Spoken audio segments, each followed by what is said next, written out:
Welcome to Ant's Storytime Telling Series, Episode 1 Lust and Revenge. The Gun. How many stories are based on its power to change the course of human events? Yet the greatest storyteller of them all, Shakespeare, seemed to do fine without it. And although Shakespeare wasn't above the use of violence, he always made sure his tragedies had plenty of fate and irony too.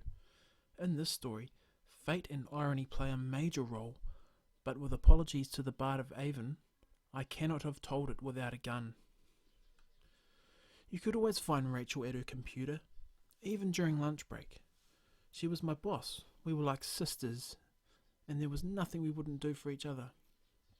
Danny walks in. "Are you still here?" she asks. "Oh, I just wanted to finish the offer on the Jennings property," replied Rachel.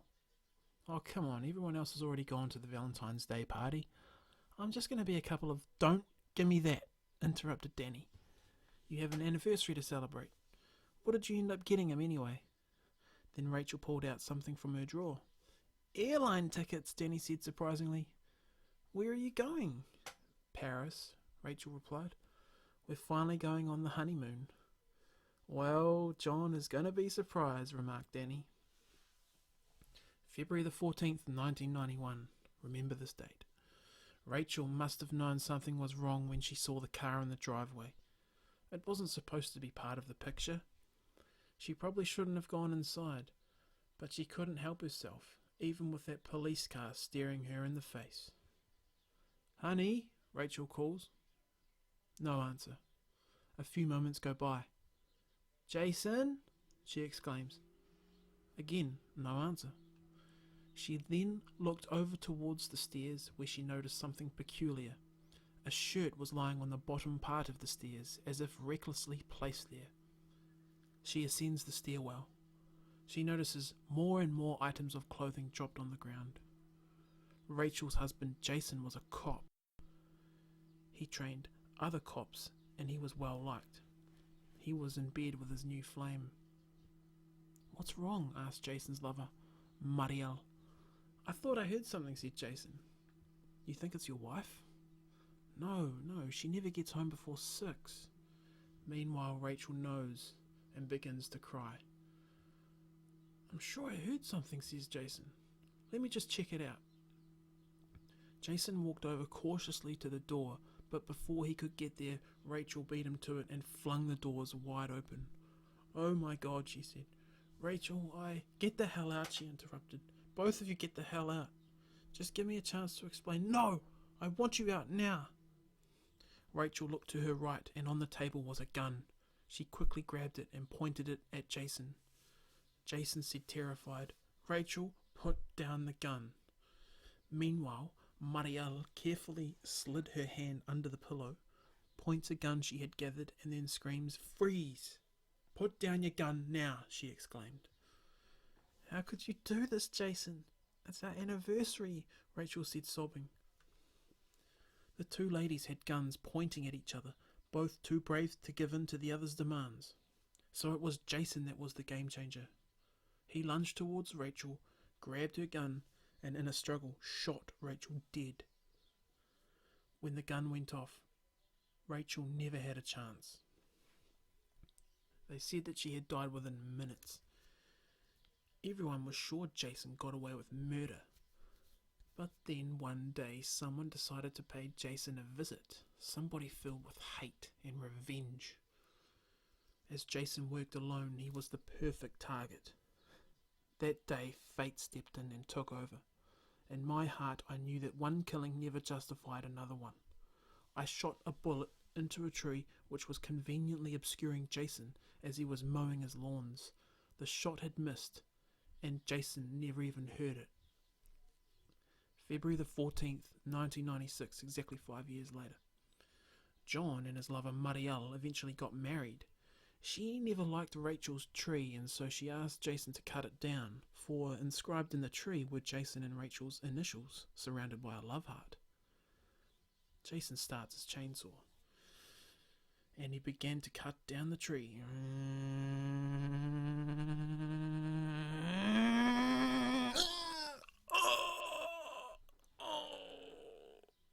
At first it seemed like a heart attack, until the blood appeared. The chainsaw blade had somehow struck the bullet, which in turn ricocheted into Jason's heart, killing him instantly.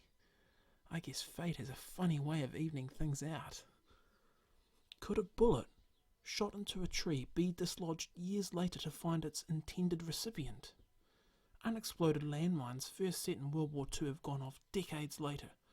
Of course, a bullet in this story had already been fired once. Could the chainsaw blade have turned it into a deadly projectile again? This next story is about a couple who owned a restaurant called Gillespie's Diner, and they supposedly had compassion for the homeless. Of course, one man's compassion is another man's poison. That's my wife, Lizzie, the most kind-hearted woman in the world. I guess that's why I never told her the truth about our son Bradley. I got the letter saying that Bradley was killed in action over 25 years ago. I never showed it to Lizzie. She still thinks he graduated college and then forgot all about his parents. That's what I want her to think anyway. The truth would kill her. Next, a man knocked on the door, obviously wanting a feed. Sorry, not open. We closed at 9 o'clock on Sunday. Come back tomorrow. Wow, they must be smelling the good roast we've got going, said Lizzie. Besides, we both had something to live for now. Our master plan. Then I brought a young man into the diner.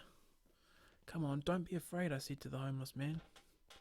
Lizzie looked so happy when I brought the young man in. Well, well, who have we tonight? Asked Lizzie. Lizzie, this here is Kyle. Kyle, what a lovely name. Didn't our Bradley have a friend in Junior Hockey League named Kyle? Asked Lizzie. He did, yeah, only it was his surname, I think, Kyle. Well, Kyle, I hope you brought your appetite with you because I have been cooking up a storm, said Lizzie. Smells like brisket. Did you make that brisket? I did indeed, replied my darling wife. I expected Lizzie to bring up Bradley. She always did. Oh, it'll warm him up on the inside, you see. He's been sleeping under a sofa thrown out so far in the alley. Poor thing. You just make yourself comfortable. Jake will get you warmed up on the outside, while I look after those insides, said Lizzie. She's a peach. Yep, we've been married 52 years this spring. Hello, hello, she's done it again. Ever see something look that nice? That's parsley all around. I don't even do this for the customers, said Lizzie. She doesn't. I'll get the potatoes. Thank you, sweetie. And the carrots too, if you could. So, how long has it been since you had a real home-cooked meal? Lizzie asked Kyle. I mean, it's been a real long time, replied Kyle. Never mind, I didn't mean to embarrass you. I know your life must have been very, very hard, said Lizzie. I could tell that Lizzie was going to mention Bradley again, but this time I had to get her mind off him. After all, we had the master plan to carry out. Our son Bradley used to drink milk like it was going out of style, right up until he... Oh, sorry, dear. Enjoy, son.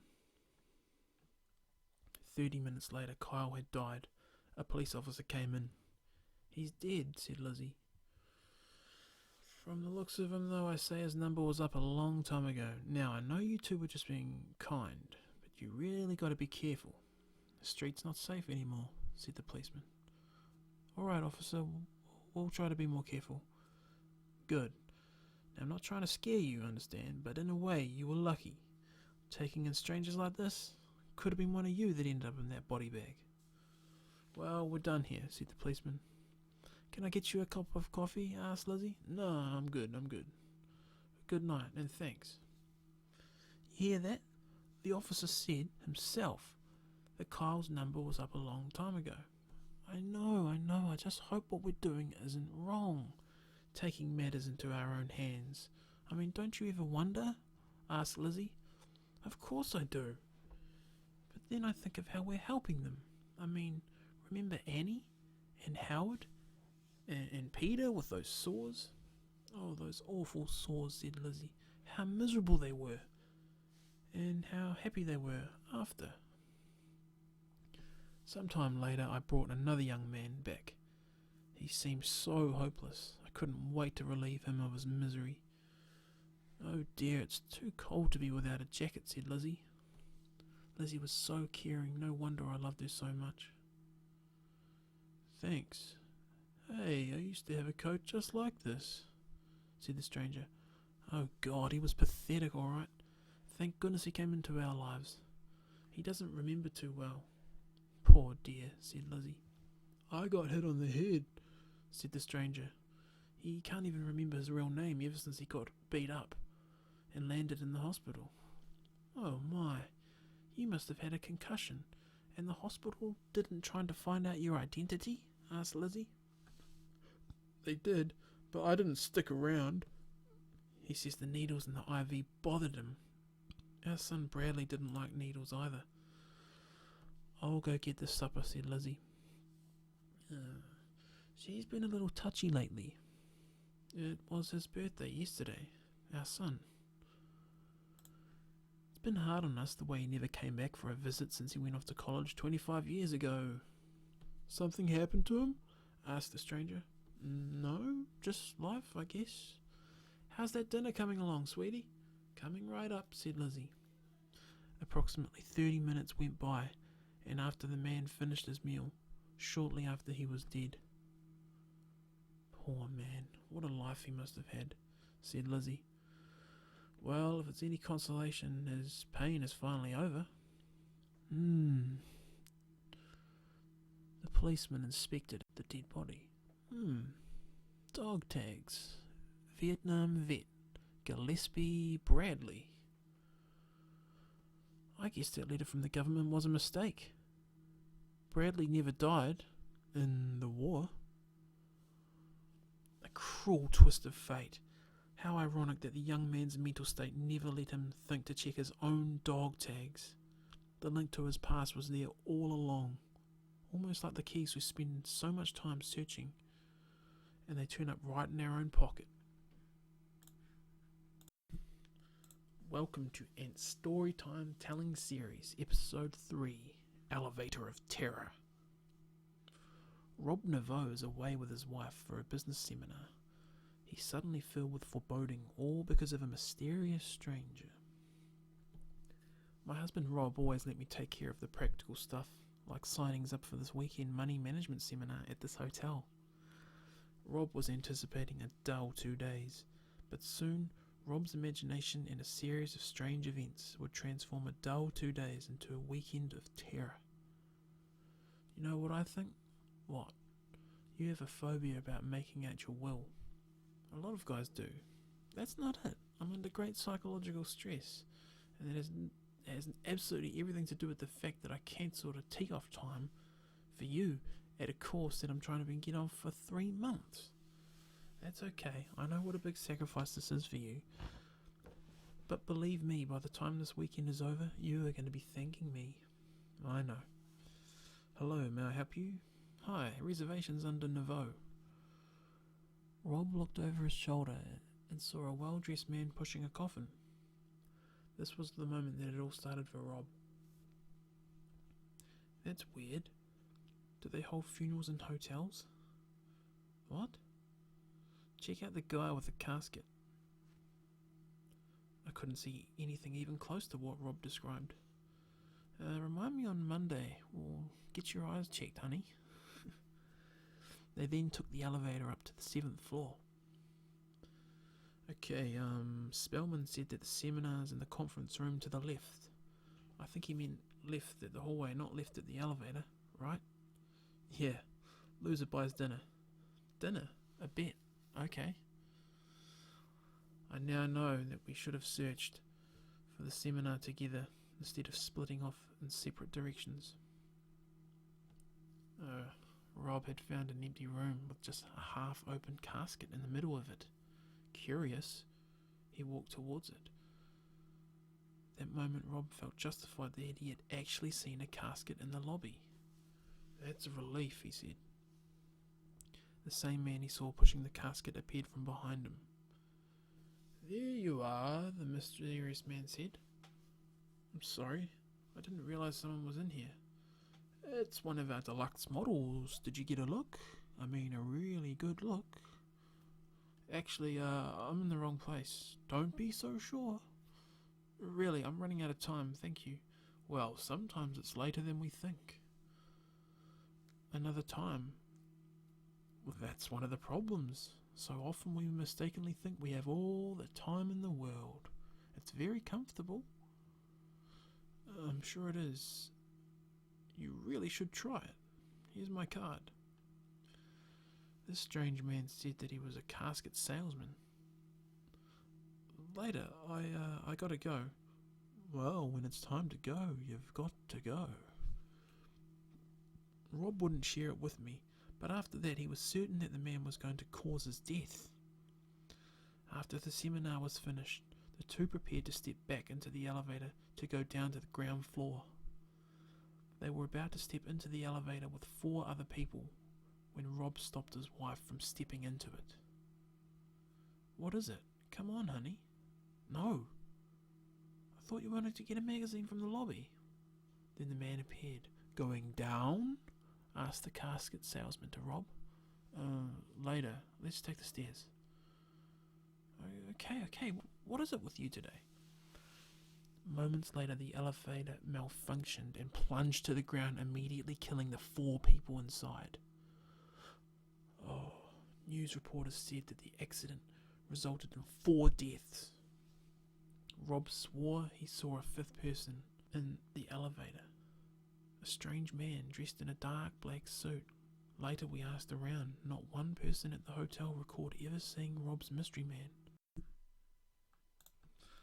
Welcome to Ant's Storytime Telling Series, Episode 4, The Unsought Ater. What's the right tip for services provided? In restaurants, people say you should leave 15 to 20%. But what if the service was good, but the food was terrible, or vice versa? What should you leave then? Anything at all? Waiters aren't the only ones who live by the tip. The same is true for valet parkers, bellmen, and of course, taxi drivers. Mike Worthington has been relying on tips a lot lately, and they're not coming as fast and as big as he'd like. But Mike has an appointment with the unexplainable, and he'd better hurry because the meter is running. I've been driving a cab 3 days a week to help pay my college fees for tuition. The times when business is slow, I catch up on my homework. It's one of the valuable skills I've picked up as a cabbie, learning to read and drive at the same time. It's not easy money, but I took the job because it's good for tips, and most people are good tippers. But there are the other ones who just give you the price of the meter. $10. $10 it is. Mike then hits his newly installed Unsought machine. Thanks for nothing, cheapskate. His client walks out of the cab annoyed at the machine's remark. Mike smirks. That's why I just installed the Unsought Ater. It's my little revenge for the penny pinchers of the world. But no matter how bad of a day I'm having, I can always rely on a pick-me-up from my girlfriend Daisy. Hey, triple non-fat latte. You're the best, says Mike. Hey, what is that? Mike hits the Unsought Ater. No tip? Are you saving your money for a facelift? Mike laughed. I can't believe you, Mike, Daisy said disappointingly and walks off. Mike hopped out of his taxi and walked to Daisy's coffee parlour, where she was serving a customer. What? Oh, come on, Daisy. Mike, no one deserves to be insulted like that. And when they don't give me a tip, isn't that an insult? Just then an announcement came on the radio. Listen up, folks, we just got a call from the police department. They're asking us to keep a lookout for a white male in his 40s wearing a dark suit. We think he might be travelling by cab. He is considered extremely dangerous. Mike had missed this announcement as he was busy outside talking to Daisy. All I'm saying is, you don't know anything about the people in your cab. They could have just lost their only job. Or their wife could have left. Have a nice day, sir, said Daisy to her customer, as he tipped her. See, is that so tough? Asked Daisy. It's not so tough to leave a tip either, replied Mark. Daisy then proceeded to take her necklace off. Saint Christopher, the patron saint of travellers, protect you from everything except maybe your attitude. Yeah. Mike then took the necklace and then headed back into his cab, where he placed the necklace in the glove box. Maybe Stacey was right. Maybe I should lose the Unsought Ater and put up the St. Christopher's medal instead. But then I'd lose the thrill of seeing these cheap bozos getting zapped. Mike then drove around the block for about 15 minutes, heading back to Sally. He hopped out of his car again, telling Stacey he didn't want to fight. Neither do I, said Stacey. Look, I'll get rid of the Unsought Ater. It's not the machine you need to get rid of. I knew what she meant. What I need to get rid of is the chip on my shoulder. Stacey was always right. Mike hopped back into his car where a client was waiting in the back seat. 210 West Side Drive, said the man. No problem, replied Mark as he started the car. But then Mike noticed something. The St. Christopher medal that Stacey had given him was now dangling from his rearview mirror. What? I could have sworn I put that in the glove box. I don't have all day, said the man. Right you are, sir. You go to Bertram College? Hey, yes I do, how do you know? It says it on the back of your cap. Oh, yeah. Yeah, I'm taking political science. I think you should be taking driving instructions. Yeah, me and everybody else on the road, huh? You know, driving is like life. You can blame everyone else when things go wrong, or you can concentrate on doing what's right. Ugh, brother, muttered Mike. You say something? Asked the man. I said, here we are.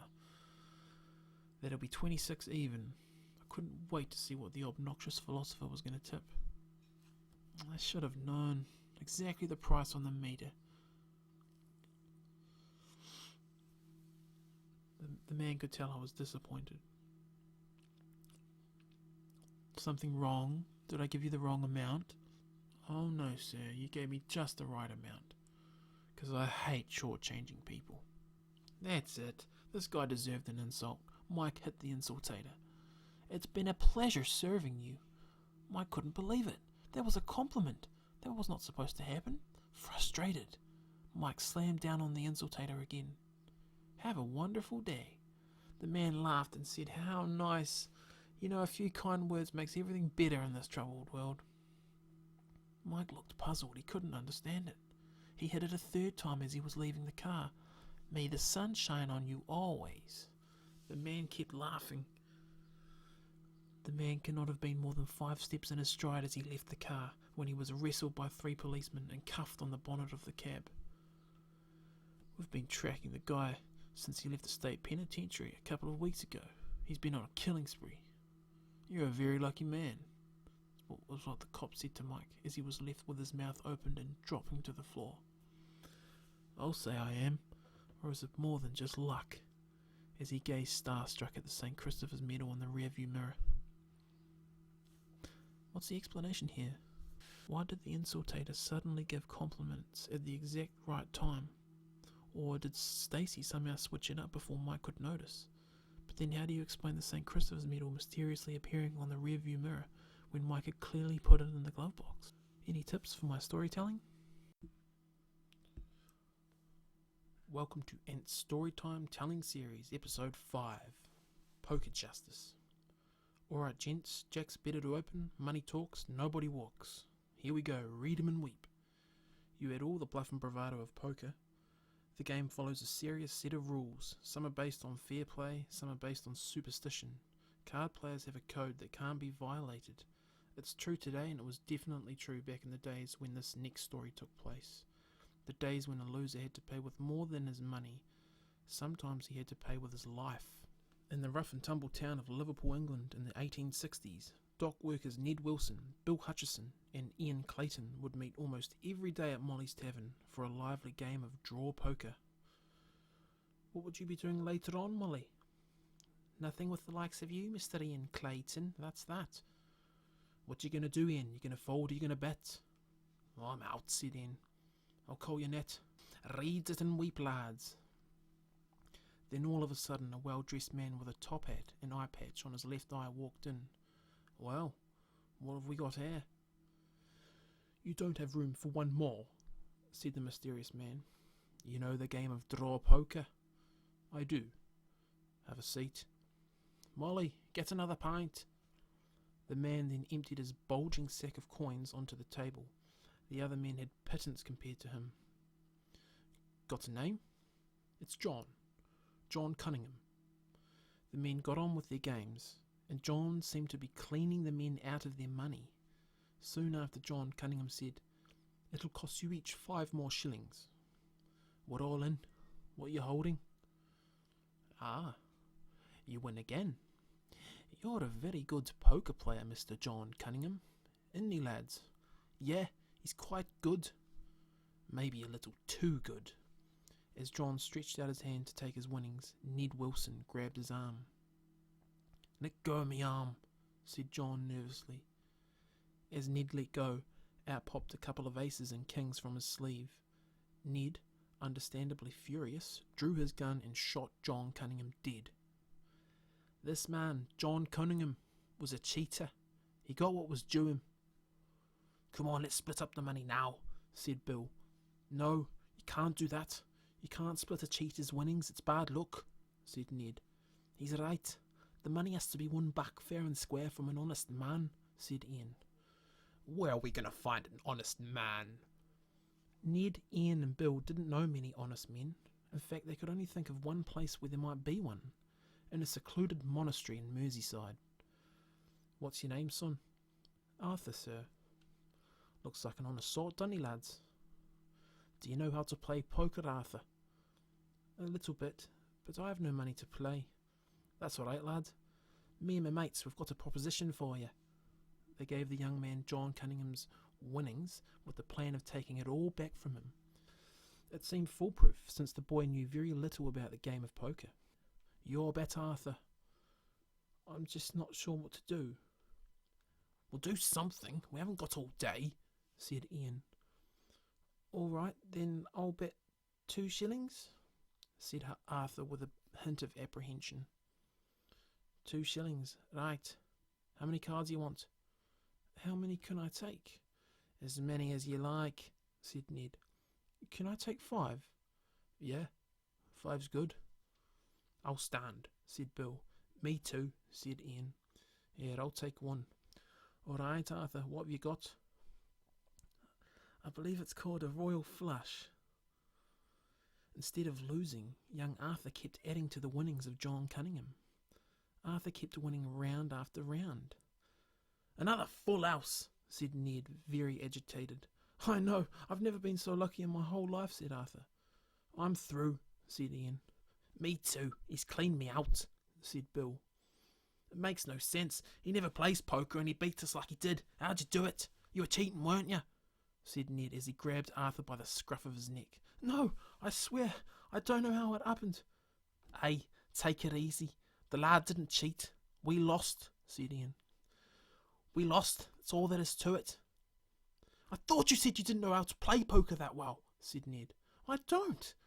Only I used to watch my father play before he left me and my mum." "You learned from your dad?" "Yes, sir. Mum said he was a cheater. In fact, he lost his left eye for cheating in the game. That's why I'd never cheat." "Left eye. What was his name?" "His name? John Cunningham." Welcome to Ant's Storytime Telling Series, Episode 6, The Devil's Autograph. The accessories of a courtroom. Sometimes cameras are allowed in to record the proceedings, and when cameras are not permitted in a courtroom, an artist sketches the participants. But can any artist or camera capture absolute truth of the court? And even under oath, only witnesses know the truth of their own testimony. Matt Richmond is a lawyer who cares about the truth. He'll fight for any client, rich or poor, as long as he's convinced of their innocence. And concerning his latest case, in a few moments he's about to get the true picture. 3 months ago, I was hired by Lucas Lakes as his defence attorney in a capital murder case. Lakes was accused of brutally stabbing his young wife Katrina to death.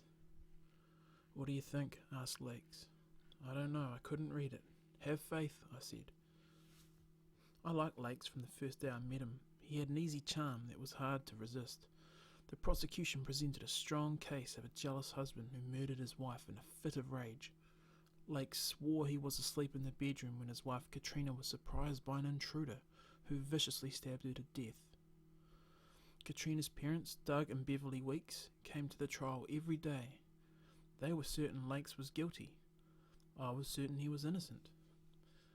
Madam Forewoman, has the jury reached a verdict? Yes, we have, Your Honour. Will the defendant please rise? The jury had only been out for 2 days. I was worried. How do you find the defendant on the single count of murder in the first degree? We, the jury, find the defendant, Lucas Lincoln Lakes, not guilty. Mr. Lakes, you are free to go. I want to thank the ladies and gentlemen of the jury for all their hard work in a very difficult case. The court is dismissed. Oh, you saved yourself, Lucas. It was that story you told him on the stand. That's what really turned it. The pen? Exactly.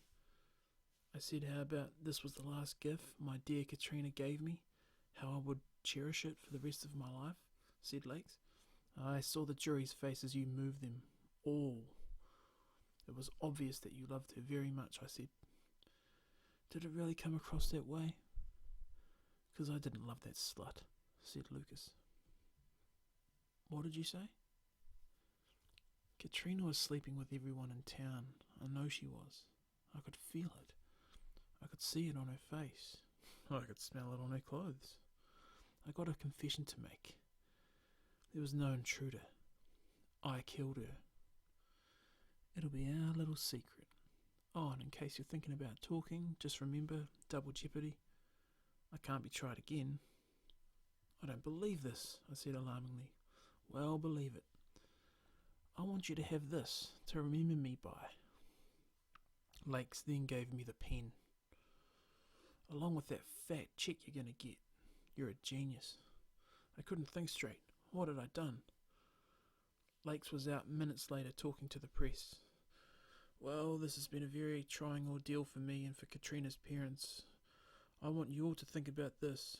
The real killer is still out there somewhere, and I'll be offering a reward for his capture. But for now, I will truly appreciate it if you all would just give me a bit of time to try and get my life back together and to do some grieving in private. Thank you. It made me sick inside to know that Katrina's parents were in so much pain and Lakes was walking away a free man.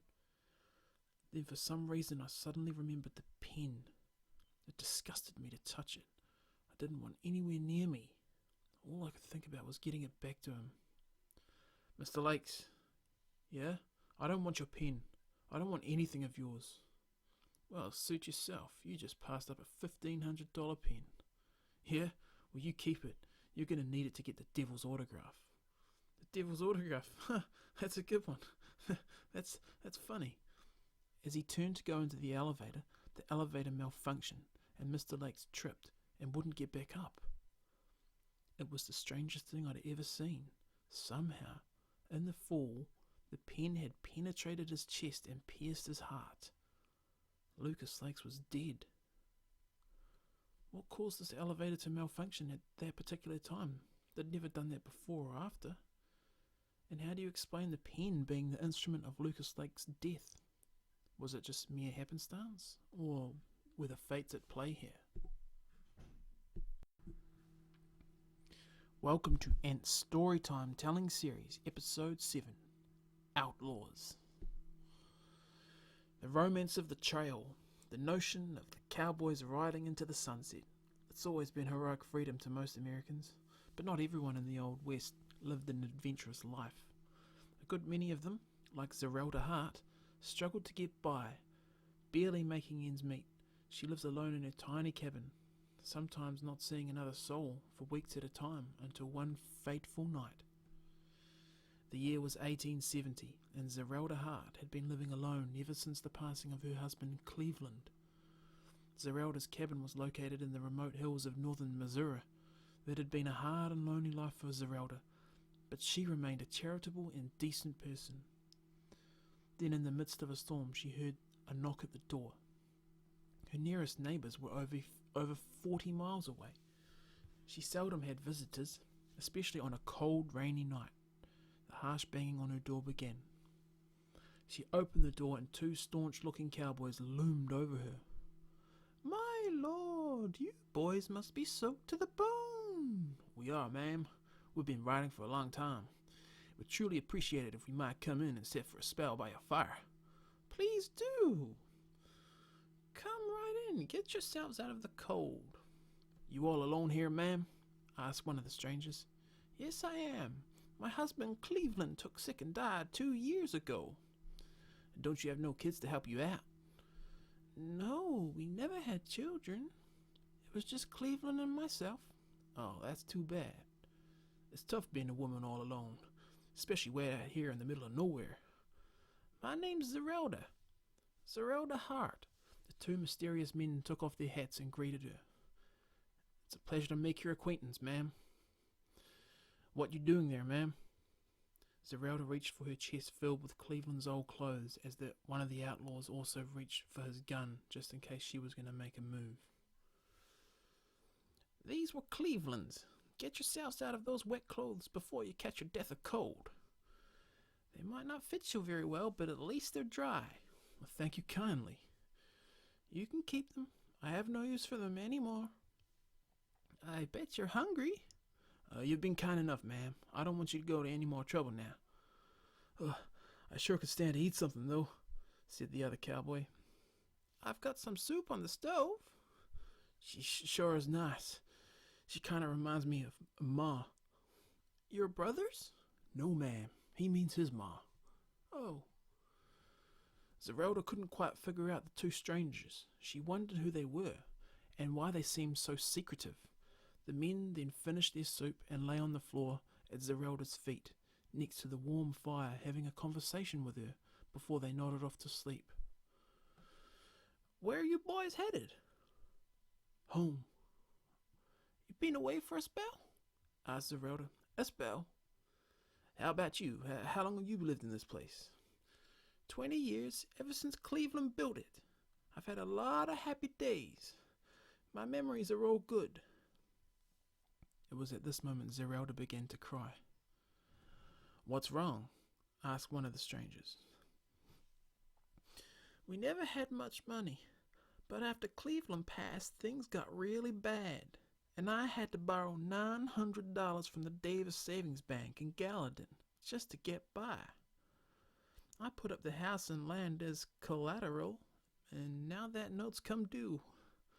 Tomorrow, someone from the bank is going to collect, and I have no way to pay it. I'm going to lose my home. Where will you go? I don't know. I didn't mean to burden you with this.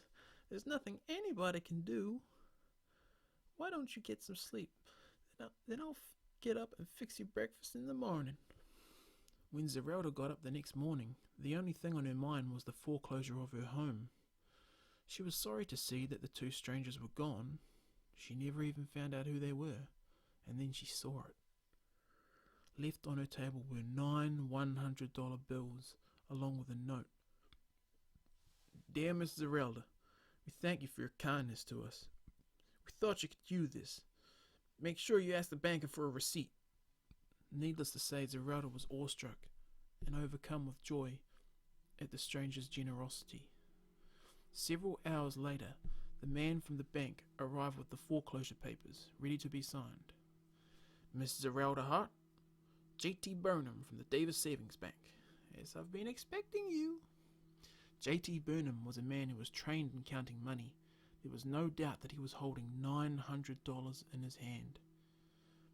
Burnham couldn't understand how Zerelda Hart could pay the entire amount that she owed the bank.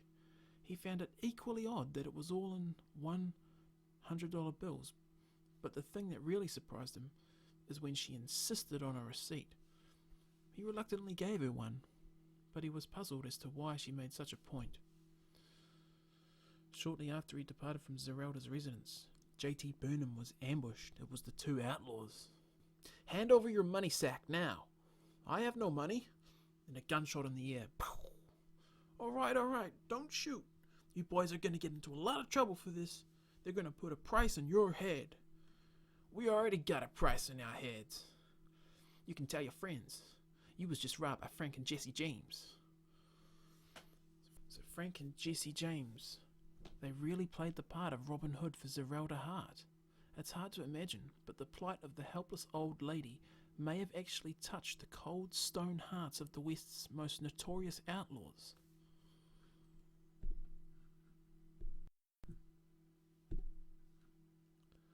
Welcome to Ant's Storytime Telling Series, Episode 8, The Hand. Vince McCormick has his own gimmick for drawing people to his bar, and he's been very successful so far, and as you're about to see, it's certainly no game.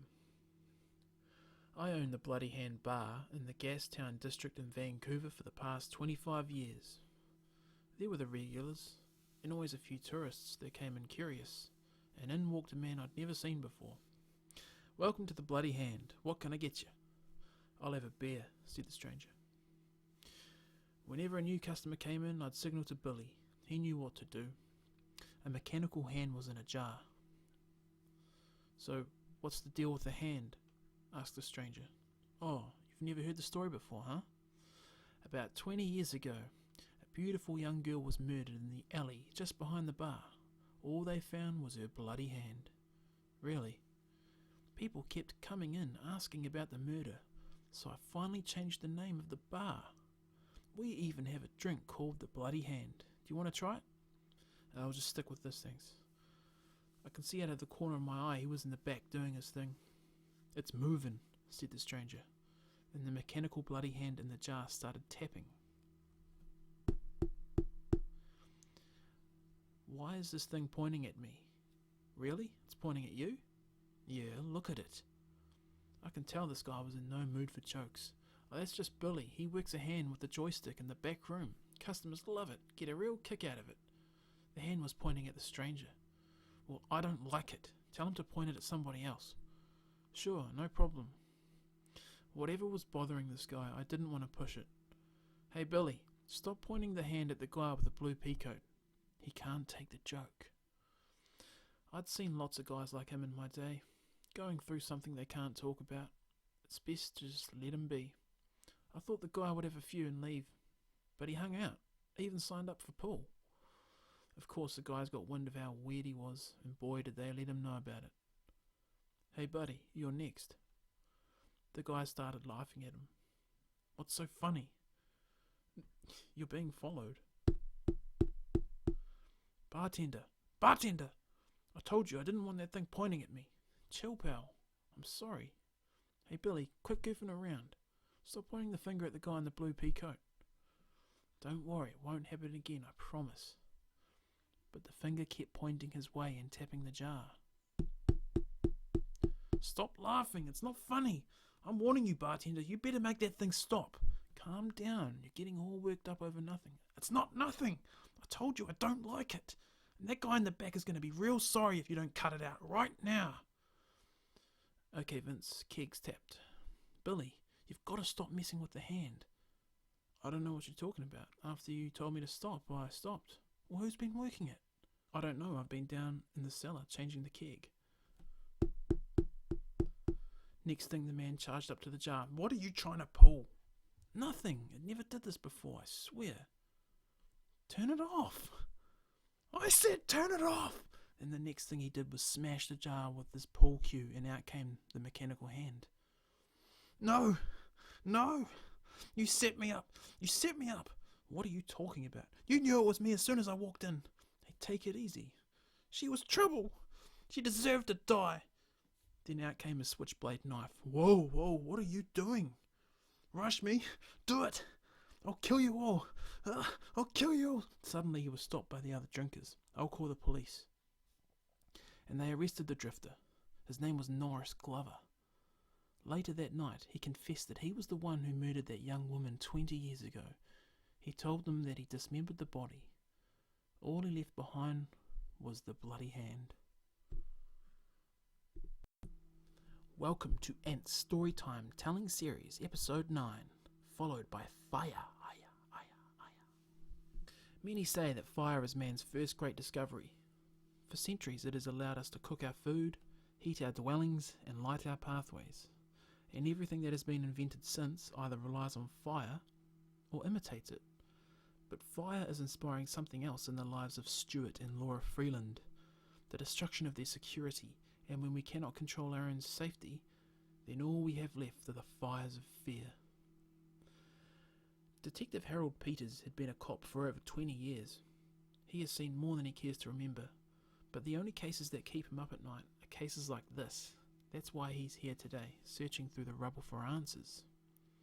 And remembering when this was a dream house, whose dreams kept going up in smoke. Honey, get back, said Stuart. The couple called the firefighters, and they were promptly on their way. What the heck? Turn off the electricity, said the firefighters as they stormed in to see a power point just spontaneously combust. You folks have somewhere to stay tonight? Asked the chief of the fire team. Yeah. I don't understand. We just bought the house. They said everything checked out fine. Well, I've never seen flames shoot out from a power socket before, said the fireman. I'm sure an electrician will be able to figure it out. Look, you sure this is the right one? Asked the electrician. Yes, of course, replied Laura. Yeah, I can't figure it out. I mean, it looks brand new, not even scorched. I don't understand, replied Stuart. I don't know, the insurance company wants me to change it and check out the wiring. If there's a problem with the electrical, I'll find it, said the electrician. God, Stuart, honey, what's that smell? I don't know, but it just started getting really bad. It's in here too. Where's it coming from? I don't know. Moments later, a sofa in their house spontaneously combusted. Call 911! The fire department confirmed the overwhelming odour of sulphur. By now, they had been called to the Freeland residence on 5 different occasions. Another fire and another dead end. That's when Police Detective Harold Peters was assigned to the case. Stuart Freeland, mind if I ask you a few questions? No, not at all. Your name is Stuart Freeland, you say? Yes. And your name? Laura Sloane Freeland. Was there an E in the end of Sloane? No. So, Detective, what's this all about? Why the police? Well, we're trying to figure that out, Mr. Freeland. I mean, the fire department can't keep coming out here. I will tell you what's baffling here, though. The fire started right here, but no scorch marks on the wall. The fires were also touching the wall. You figured that they'd leave a mark, but nothing. All right, the insurance company has said inspectors, electricians, even soil specialists. No one can figure it out. Yeah, it's a real shame. Where do you work, Mr. Freeland? Field Tech Aerospace. And business good? Yeah, it's good. What are you saying, detective? That we had something to do with this? Oh, no. Let me be honest with you. Now, I can't figure this out. I mean, there are no scorch marks on the floor or the walls. I mean, it's the damnedest fire I've ever seen for the fire department. Well, what do you think we should do? Laura asked the detective. Oh, damned if I know. Maybe get yourself a psychic. The next day, the Freelands called Dr. Lloyd Cameron, a man with an incredible success record in spirit and depositions. Well, there are no fluctuations in temperature or energy levels. Well, what does that mean? Asked Laura. It means that I don't see anything in this house. There is another answer. Maybe the energy has attached itself to one of you. Oh, come on, that's crazy, said Laura. Well, how could that happen? Asked Stuart. Something somebody's done. Something bad. Oh, God, remarked Stuart. What? Asked Laura. It's me, said Stuart. When I was 9, my brother Scott and I set fire to the woods next to our house. It got out of control and it burned the whole lot. My father said that whoever did it would be followed by fire. I mean, he scared us so bad, we never said anything. I never told anyone. Well, now you have, said the detective. Well, what does that do? Asked Laura. Well, it clears the conscience and it releases the spirits. Repression and denial are the fountainhead of paranormal activity. Congratulations, it's over, Mr. Freeland. But it wasn't over. The fires continued to burn inside the house. Finally, the insurance company determined that the blazes were caused by undetectable gases and ordered the house to be torn down the same day. Stuart and Laura Freeland moved to another town, but something was left behind. A member of the wrecking crew found it and handed it over to Detective Peters. At first it seemed like a useless memento, but it turned out to be much more. It was an old scrapbook filled with memories that should have been discarded long ago, but were saved like some horrible lesson you don't want to remember and are afraid to forget. The book showed that Laura Sloane Freeland, as a little girl, was involved in an incident of criminal arson. The fire she started killed several people, so the psychic was right, only it wasn't the husband that the evil energy had attached itself to. It was the wife all along. Detective Peters had his answers. The question was, did he believe them? Welcome to Ant's Storytime Telling Series, Episode 10, Cursed Carousel. The charm of the merry-go-round. Memories it brings back of carefree summer days, cotton candy, and carnival balloons. Penny Bell's childhood contains more carousel memories than most. It was her family's business. She grew up learning how to scrub the horses, how to polish the brass ring, and how to keep the gears running smoothly. And Penny also learned something else about a carousel. Round and round it goes, and where evil lurks, nobody knows. This grand old merry-go-round was owned and operated by my late father, Oscar Bell, and for years it was the only carousel in the Florida Everglades. People came from all over to the area to visit this attraction. It was such a big part of my childhood.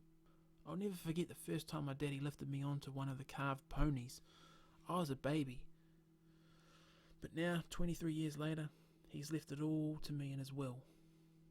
I asked my boyfriend George to help me get the old merry-go-round running again. Turned out to be the worst decision of my life. Last year in my daddy's life, strange things started to happen on the merry-go-round. It began with small accidents. Then one day, the ride went completely out of control. A lot of people were injured and one man actually died. Word spread that the ride was cursed and people stopped coming. My daddy finally dismantled it and put it into storage in a warehouse near the Everglades. People were too afraid to ride it, so we had no choice. The curse! It's got me! It's got me! It's not funny, George. Come on, Penny. You know I'm just joking. You're not still worried about that ridiculous curse, are you? Old legends die hard in this part of the country. How are we going to get the public to come? What about a marathon? What about a marathon? Like, I'll ride it for 100 hours or something, and I'll set a new world record. You're crazy. No, think about it. I mean, the press loves that kind of stuff. We'll get all sorts of publicity, and then everyone will know that it's safe. It's actually not such a bad idea. See? How are you going to sit up there for 100 hours? Just throw me a bologna sandwich and a bottle of water, and I'll be just fine. Then night fell, and Penny was working on a light above one of the horses. The light bulb blew up. George, I screwed up. George, is that you? George, quit messing around. Penny, you alright? Asked George. Then a man donning a cowboy hat appeared. Who are you? It's okay, George. This is Ike. He used to work on the carousel with my dad. Big mistake, Miss Penny, putting this thing together again. Your daddy, he never believed that this merry-go-round was possessed by evil spirits. But I do. Yeah, right. These horses are from hell, said George. Now let me tell you something, young fella. I was at the carousel that day, and this thing went wild. She wouldn't stop. People were being thrown off, left, right, and center, and I quit that day. I'm sorry, but this damn thing should be burned up. Burned, I tell you, burned. Ike went a little crazy after the accident. Oh, really? He seems fine to me, said George. George and I worked hard to get the press to come out to the marathon. We had a good turnout. Nobody knew that they were about to get a bigger story than they had ever imagined. When I climb down from this horse 100-something hours from now, I will have set a new world record and proven once and for all that this merry-go-round is perfectly safe. What about the curse? There ain't no goddamn curse. You can quote me on that. Ready, George? Of course I'm ready. Set your watches, boys. I'll see you in 4 days. I couldn't believe it. My father's dream was alive again. I was filled with hope. After a few minutes, George beckoned me towards him. That's when the nightmare started. You're not going to believe me, but I could swear the horse just bit me. George. No, I know it sounds ridiculous, but I had my hand on his head, and I could swear that the horse just took a bite out of me. Okay, George, very funny. Quit messing around. I'm not messing around. Another rotation of the carousel, and George starts to feel pain. Somebody help me. Please stop the ride. Stop it. He's always just fooling around, said Penny. One rotation later, George was slumped over the horse, and that's when Ike rushed up to pull the lever to stop the ride. Penny hurried over to George, but it was too late. George, are you all right? He's dead, Miss Penny. Suddenly a snake slithered out of the horse. It's cursed. The story goes that the carousel horses had been kept in storage inside a shed in the Everglades, a shed that was located in the middle of snake country. Apparently, a snake had crawled in during the winter months and made its way inside the opening in the horse's head. And where did I get this story? Straight from the horse's mouth.